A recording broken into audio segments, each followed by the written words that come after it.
All right, so what Collard Greens have been up to lately? Man, Collard Greens been getting life and everything together, man. Getting the music together, man, so I can bring it to them on a bigger and better scale, man. Just out here getting it like everybody else, like you should be getting it, man. Just getting money, man. Trying to do what I got to do to survive in this world, man. What projects you working on right now? Well, you already know we got the Crazy Headhunter album, man. We got everybody on there. My new music's gonna be crazy. You know everybody else, they gonna bring their own weight, man. So it's going down. That's what I've been working on in my own hustle hard. I got about 1,000 songs. Any DJs need some music, holla at me. I got too much music, man. Need to get out to the streets. So that's what I'm working on. Trying to get my music out to the streets and the projects right there. You already know what's up. Like most people consider you from a local standpoint, from when you started to like with the game going now. I mean, is it better or is it? Oh yeah, the music game around here in the Carolina Metro, dog, is good, man. People got substance, man. We got a lot of stuff to talk about. We got a lot of struggle in our rhymes, man. I like the direction that we're going, man. Only thing we need to do right now is paperwork. We get our paperwork and business together, man. They can't stop us, man. But as far as from when I started, there wasn't even hollering no MCs out there, though. Who was me, Piezo, Bow Styles? We had Lil Reed, Mr. Flip back in the day. Had the Lil Rules. But we ain't had too many people out there, man. I said Piezo. Yeah. Yeah, we had him. Mike Irvin. Yeah, Mike Irvin was out down here. Yeah, Barnyard. Right now, it's crazy out here, though. It's wild out here, but niggas getting off and doing their thing, man. So I love it. I like to hear new music. That's my main thing. I like new, fresh shit. So, I'm digging it. If you had to tell a kid from the hood, like, you know, how would you tell them to come up in the music game? Like, what would be your advice to them coming up in the music game like the way it is right now? Well, the first thing, man, is a lot of people be looking for people to put them on. Get behind. I'm looking for a manager, man. First thing, man, you got to do it yourself. You gotta start at some spot, and everybody got to know that you rhyme. Everybody got to be behind you. Now, if everybody don't know you rhyme, then I mean, what? You can't go nowhere. So first thing, you got to get your own people behind you, dog. And after that, I mean, you just got to branch out, man.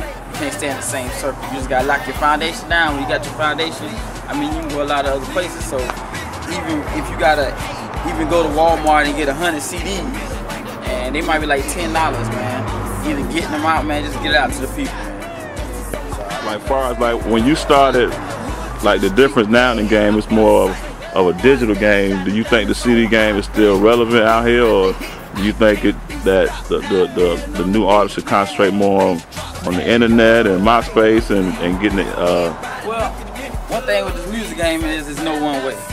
There's no one way to do this, man. So it's about your angle. But you have to be down with technology in life, period. So you gotta have the digital game down pat. As far as the MySpace and everything, man. As far as CDs, I would say, a lot of people would say, people don't need CDs. I would say people need CDs. I still got a lot of people who still riding their cars and doing their thing. As far as making money and selling, the digital game, and that's where it's at. Ringtones, that's where it's at. That's where the labels banking off of. They don't care about CD sales too much right now. They care about the ringtones and the iTunes and all that. So you definitely got to go the way the market's gonna go if you want to compete in this game. That's how it go down, for sure. So where do you see Collard Greens in the next 5 years coming out? They basically saying that they can do everything themselves, and they saying fuck the DJs. I mean, how you feel about artists that don't take care of the DJs, like fuck the DJ kind of thing? I mean, what do you feel about the DJs in the game? I don't know where the MC's at, man. I don't think they're gonna get hurt too much, man. You gotta have the DJs, man. That's the easiest, quickest way to get out to the people, to the public, man. DJs is the MC best friend. You can't go around that. You can try to do the digital and the MySpace and all that stuff, man, but in these clubs, I mean, on the radio, man, that's where it's at, man. You got to have a DJ. That's how I feel. Now, a lot of people coming to me all day and say, man, forget the DJs, fuck the DJs. I let them do their thing, but me, I love the DJs, and they is a vital tool to my. When you say street ground, like, what do you mean street ground? Like, I mean, do you just because I live in the hood and I give my CDs to my homies in the hood, is that my street grind? Or when you say street grind, what do you mean? Nah, man, street grind is getting in your circle and out your circle, getting these CDs to the people, and really it's sacrificing a lot of your time. Because a lot of things might be going on. You might be doing something. You might hear something on the radio. These people over here. Okay, you got to go over here. Put out flyers, whatever, posters, give out CDs. You got to be out all the time. Really, you got to sacrifice. If you want to really do this, you got to sacrifice a lot of your life to do this thing, man. That's street grind, man. No sleep. I mean, you just got to do what you got to do. You got to get out to the people, get your face, get these CDs in people's hands, talk to these people, get these DJs to play the music every single day. That's street grind. Do you think the quality of music matter if I record at the house? Yeah. And should I do that? I mean, I heard Outkast say this. I don't even know how long ago, but it said quality over quantity. And I won't even listen to that if the quality ain't right. That means somebody ain't took out the time to get it right on their end to make it at least sound good for me to listen to it. So just like people want people to invest in them, if you don't find out time to invest in your own self to make sure your music is quality, then how are they gonna invest in you? But I gotta have the good right music. I won't even play it, and I'm sure everybody else in the consumer do the same thing, man. Cause now there's no excuse for you to not have good music, man. A lot of the software is cheap right now. You know, you can get computers from anywhere, so you just gotta take out the time, man. You gotta present yourself right. You want to look good. You want your music to look good. You had a song on the radio, "Everybody Looking," which it got national attention from one of the top execs in the game, Kevin Lyles, and I mean they was really feeling the record. Tell us a little bit about that situation with the record.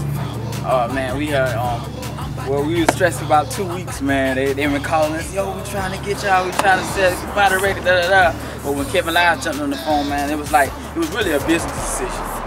It's really, a lot of people like, man, don't sell the song, da da da. But man, it's really building relationships and getting in the game. And you know, after doing business with them, that kind of helped out for Ru to get his deal.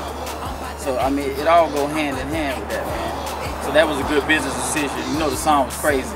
And we took a business decision for Collard Green, for Headhunter Records, for everybody, 9 Mil, Lil Bo, everybody to be in a better situation, man.